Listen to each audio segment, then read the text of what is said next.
In 1972, MIT predicted that modern civilization would begin to collapse around 2040. Now, at the time, the world laughed. But here's the part that nobody talks about. The most unsettling thing about this prediction isn't the timeline. It's that the model didn't just describe the future, it described the present. Slowing growth, rising pressure on resources, institutions that used to feel stable, quietly straining. None of this is a surprise. It was all mapped out 50 years ago. And if the trajectory hasn't changed, what's coming next isn't a crisis. It's the next stage. In 1972, a group of researchers at MIT published a report that almost nobody took seriously. It was called The Limits to Growth, and it was built on something called World 3, a computer model designed to simulate the long-term behavior of human civilization. Not the economy of one country, not the politics of one region, the entire system. Population, industrial output, food production, resource consumption, pollution. All of them interacting, feeding back into each other, playing out across decades. The researchers ran the model forward, scenario after scenario. They weren't looking for headlines, they were following a simple, frightening question. What happens to a civilization built on continuous expansion on a planet that has physical limits? The team was led by Dennis Meadows, and their colleagues, systems thinkers trained in a discipline that most economists of the era had never taken seriously: system dynamics, the study of how complex systems behave over time, not in isolation, but as interconnected webs where every variable influences every other, where the past shapes the present through delays, where growth in one part of the system quietly creates pressure in another, often years before anyone feels it. What came back was not reassuring.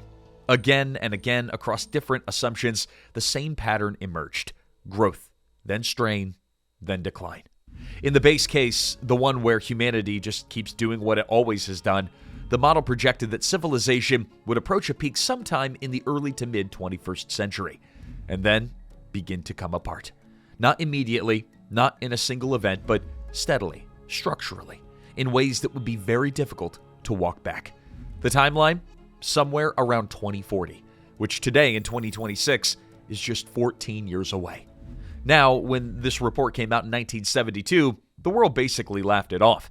And honestly, the reaction made sense at the time. The early 70s were not a moment of global pessimism. The Green Revolution had just transformed agricultural output across the developing world. Technology felt limitless. The space program had put humans on the moon 3 years earlier. Computers were novelties, not something that serious people used to model the fate of civilization. The limits to growth took a beating from all sides. Economists called it simplistic. They said it ignored the market's ability to solve scarcity, that when a resource does get expensive, substitutes emerge, efficiency improves, and innovation steps in. Politicians dismissed it as alarmist. Commentators ridiculed it. A prominent economist, Henry Wallach, described it as, and this is not a catchphrase, a piece of irresponsible nonsense. And for a while, the critics had ammunition. Some of the more dramatic near-term projections that people fixated on didn't materialize on schedule. Resources weren't exhausted by the dates that some had assumed. The lights stayed on. The flood kept coming. So the reports got filed away, quietly dismissed, treated as an embarrassing relic of 1970s catastrophism, the kind of doomsaying that serious people had moved past. But a small number of researchers kept watching the data, and over time, they started noticing something deeply uncomfortable. To understand what they found, you first need to understand what the model was actually claiming, because most people who have heard of the limits to growth have the wrong picture of it. World 3 wasn't predicting a single catastrophe. It wasn't saying a war breaks out on this date, or a plague hits on that date, or oil runs out in a specific year. It was describing something subtler, and in some ways more frightening. The model was built around 5 variables: population, industrial output, food production, non-renewable resources, and pollution. On their own, each of those is manageable. You can fix a problem in one, you can innovate around a shortage in one. Governments do it all the time. But World 3 showed what happens when all 5 interact simultaneously, over decades, on a planet with physical limits. Now here is how the feedback loop works. As industrial output grows, it demands more resources. As those resources become harder and more expensive to extract, because you've already taken the easy stuff, more and more capital gets diverted just to keep the extraction going. Capital that could have gone into healthcare, into education, food production, into maintaining the infrastructure that holds everything together. Simultaneously, pollution accumulates, slowly at first, but then faster.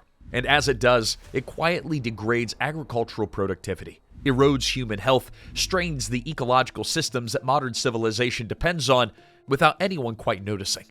As health and welfare decline, so does the capacity to invest in solutions. And here's the part that makes it so difficult to see coming. There's a delay built into the system, a lag between cause and effect that can stretch across years, sometimes decades. The damage from decisions made today doesn't arrive until later, often much later. And by the time the consequences become impossible to ignore, the window for responding, the surplus of energy, capital, and institutional capacity needed to course correct may already be running out. The authors of the report were not predicting an explosion. They were describing a slow structural unraveling, and they gave that process a name: overshoot. The system grows past what it can sustain. Then, it pays the price. And the scariest part of overshoot is this: it can look like success right up until the moment it doesn't. Which brings us to the question that should be making you uncomfortable right now. What does a civilization actually look like when it's in the early stages of this? Because our instinct, shaped by disaster movies and dramatic history books, is to picture something obvious, something you can point to, a before and after, a single moment where everything changes. But that's not how it works. The historian and anthropologist Joseph Tainter spent decades studying how complex societies actually end. The Western Roman Empire, the Maya, the Khmer, the Chacoan culture of the American Southwest.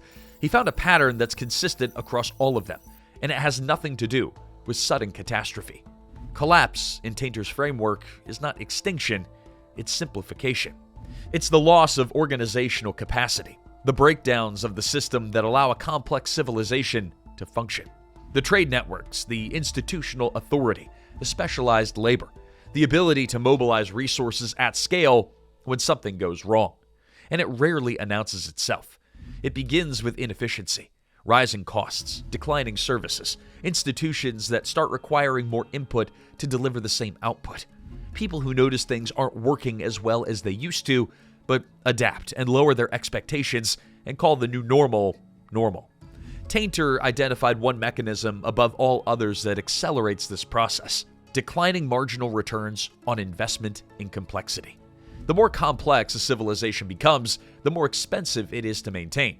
More infrastructure, more bureaucracy, more interdependence, more supply chains, more systems that need other systems to function. At some point, the cost of sustaining the complexity starts eating into the benefits it was supposed to produce. And when that dynamic runs into resource stress, the whole structure becomes fragile in ways it never was before. This is the framework that makes World 3 feel less like a simulation and more like a blueprint for exactly where we are. Hey, if you're finding this breakdown useful, subscribe to Fall of Nations, because what we're about to get into is where the model stops being theory and starts tracking the world that you actually live in. So the researchers who kept watching the data, what did they actually find? In 2008, a researcher named Graham M. Turner published a peer-reviewed study. He took real-world data from 1970 through 2000, actual observed numbers from actual institutional data sets, and then laid them against the World 3 scenario outputs. And the result was sobering. The observed data aligned most closely with the standard run, the business-as-usual scenario, the one that doesn't end well. Turner updated his comparison in 2014. The conclusion held. He found that the trajectory was consistent with per capita industrial output beginning to plateau, with broader population impacts expected to follow. Exactly the sequencing that the model had laid out. And he wrote something that should give everyone pause. Preparing for a collapsing global system, he concluded, could now be more important than trying to prevent one. Then, in 2020, a sustainability analyst named Gaia Harrington, drawing on her Harvard thesis and working independently from her role at KPMG, published a new comparison in the Yale Journal of Industrial Ecology. She examined 10 variables this time, including human welfare and ecological footprint. She used the most recent version of World 3. And her finding? The real-world data aligned closest with two scenarios, both of which showed a halt in growth within the coming decade, with the steepest decline in the BAU2 scenario beginning around 2040. And the scenario that tracked least closely? The optimistic one. The path where civilization deliberately shifts towards sustainability. That was the road not taken. Then in 2024, a team of researchers published a full recalibration of the World 3 model in the Journal of Industrial Ecology. They rebuilt the parameters from scratch using modern data. They ran it forward. The result was the same. Overshoot and collapse. Still there. The interconnected downturn projected for the coming decade. 3 independent research efforts, half a century of real-world data, all pointing at the same destination. It wasn't speculation anymore. It was pattern recognition. Now here's where this stops being about a model from 50 years ago and starts being about the world that you woke up in this morning. Because the real-world indicators right now, in 2025 and 2026, are not giving anyone reason for comfort. Start with economic growth. The World Bank's June 2025 Global Economic Prospects projected global growth at just 2.3% for the year, the slowest pace since 2008, excluding outright recessions. And the report contained one line that deserves a moment of silence. If forecasts for the rest of the decade materialize, the average growth rate for the entire 2020s will be the lowest of any decade since the 1960s.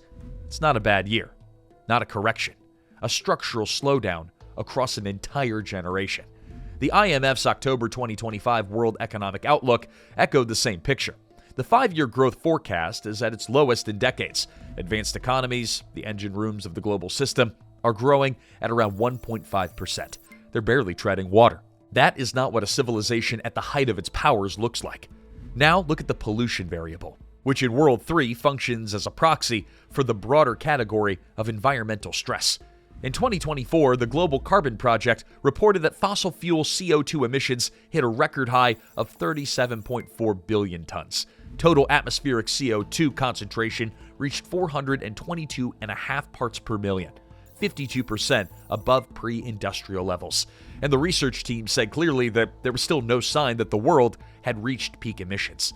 The World Meteorological Organization confirmed that 2024 was the hottest year in the observational record. Ocean warming, sea level rise, accelerating disruption to the cryosphere. And NOAA's 2024 monitoring recorded the largest single-year increase in atmospheric CO2 concentration in recent history. UNEP's Global Resources Outlook for 2024 described continued acceleration in global material resource use. The planet is being extracted faster than ever, not slower. Now line all of that up against what World 3 said would be happening around this point in the trajectory. Slowing economic returns, accumulating environmental load, rising costs of extraction, systems under increasing strain, welfare indicators beginning to plateau. That sound familiar? And it's not just the macroeconomic numbers. Look at food systems. The UN Food and Agricultural Organization has reported years of stagnating yield growth for major staple crops in key regions, even as the global population pushes toward 8.2 billion people. Look at the debt. Global sovereign debt as a share of GDP hit record highs in the post-pandemic period, constraining the fiscal room that governments would need to respond to systemic shocks. Look at institutional trust. Pew Research surveys in recent years have documented sweeping declines in confidence in government across advanced and developing economies alike. A pattern that World 3 would recognize immediately as a feedback into reduced capacity for collective action. Each of these data points taken on their own is a problem to be managed, but together they form a pattern, and the pattern has a name. Now here's the part that makes this genuinely hard to escape. It's not just that the trends are moving in the wrong direction, it's that they're structurally difficult to reverse, even when you can see them coming, even when you have the data, even when you know what the model says. This is what World 3 captured that most political conversations miss entirely. The system has momentum. A global industrial civilization doesn't run on willpower, it runs on infrastructure that took a century to build, on supply chains that span every continent, on financial systems optimized, above everything else, for growth, on political systems that reward leaders who deliver expansion and punish those who ask for restraint. Changing that system requires coordinated action across every government, every economy, every sector, simultaneously in the same direction, sustained over decades. And the incentives point the other way. The authors of The Limits to Growth saw this clearly, and they said something precise about it. Innovation, they argued, when deployed inside a system that remains fundamentally committed to growth, tends to function as a postponement. You push one binding limit outward, and growth resumes until it hits the next wall. Now, we've seen this before. Rome didn't collapse because Romans lacked intelligence or ambition. Scholars like Peter Heather and Brian Ward Perkins, in separate detailed studies of the late empire, documented what actually happened. Economic contraction, the loss of complex material culture, the breakdown of large-scale systems that had taken centuries to build. The causes were multiple and interacting. Military pressure, resource strain, political fragmentation, arriving together at a moment when the empire's capacity to absorb and respond had already been quietly eroding for generations. The Maya didn't fall because they couldn't see drought on the horizon.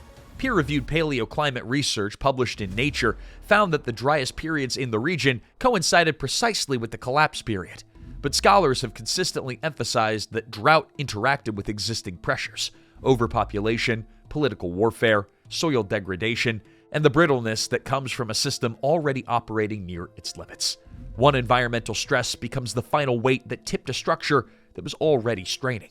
They fell because the civilizations that they had built, the scale, complexity, the interdependence, made rapid fundamental change nearly impossible once the stresses were already compounding.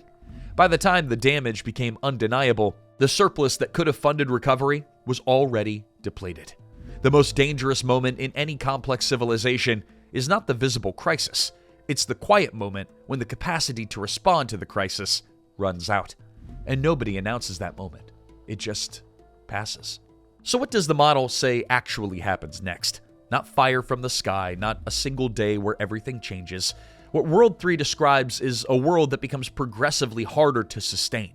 Declining industrial output per person, falling food production per capita, living standards that stop growing and then quietly start to shrink. Services that used to be reliable becoming less so. Institutions that once felt permanent beginning to strain. The gap between what the modern world promises and what it can actually deliver growing wider, year after year. Think about what that actually looks like from the inside. Healthcare systems that cost more and deliver less. Infrastructure that takes longer to fix and breaks more often. Young people who can't afford the things that their parents took for granted. Governments that are increasingly consumed by managing the strain of the present and have less and less capacity to invest in the future. None of that looks like collapse. All of it just looks like the news. And the people living through it adapt, the way people always have. They lower expectations. They accept the new normal. They stop comparing the present to what things were before. And after a while, they stop remembering. That's the trajectory the model has always described. Not an apocalypse, not a sudden end, but a long descent. A slow, irreversible reduction in what society is able to sustain. And according to every serious researcher who has spent time checking the data, we may already be in the early stages of exactly that. The prediction itself isn't what should keep you up at night. The question was never whether a computer model built in 1972 could see the future with perfect precision. Of course it couldn't. The question was whether the dynamics it described, overshoot, delay, cascading decline, were real. And the evidence from half a century of real-world data suggests that they are. Graham Turner checked. Gaia Harrington checked. The Nebel team rebuilt the model from scratch with modern data and then checked again. Every time the world tracked the scenario that doesn't end well. Does that mean collapse is inevitable? Well, the model has always left room for a different outcome. But that outcome requires a fundamental shift in what civilization treats as its primary goal. Not growth, but something more durable. Something that works within limits rather than against them. Something that measures success by the well-being of the whole system, not just the output numbers at the top. The problem is that the window for making that shift keeps narrowing. And today, in 2026, we are 14 years from the date that keeps appearing in the data. Maybe the trajectory will change. Maybe the technology will arrive in time. Maybe the global coordination that has eluded every previous generation somehow comes together now. But here's the question worth sitting with. If a model built in 1972 has tracked reality this accurately for over 50 years, what are the odds that it gets the next 14 wrong? Let us know what you think in the comments below and subscribe to Fall of Nations, because the next one is going to hit just as hard.